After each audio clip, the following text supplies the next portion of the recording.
कळे पंचक्रोशीतील जनतेला एवढा एकच आव्हान आहे की एक चांगला विकासात्मक मार्ग धरून चंद्रदीप नरके साहेब हे काम करत आहेत आपल्या या कळे पंचक्रोशीसाठी।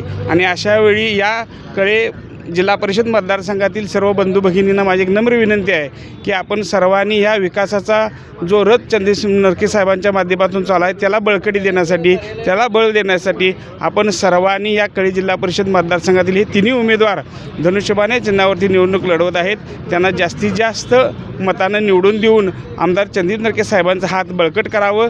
आणि ह्या निमित्तानं माझं या आमच्या पन्हाळा तालुक्यातील सर्वच शिवसैनिक असतील, सर्वच उमेदवार या शिवसेना पक्षाच्या माध्यमातून निवडणूक लढवत असतील त्या सगळ्यांनाच माझ्याकडून शुभेच्छा आहेत। आणि त्यांना निवडून आणण्यासाठी आणि पन्हाळा पंचायत समितीवर आणि जिल्हा परिषद भगवा फडकण्यासाठी माझे शिवसैनिक कुठेही कमी पडणार नाहीत। रात्रीचा दिवस करून या सर्व उमेदवारांना ती मोठ्या मताधिक्याने निवडून देतील अशी मला ठाम खात्री आहे। जय हिंद, जय महाराष्ट्र।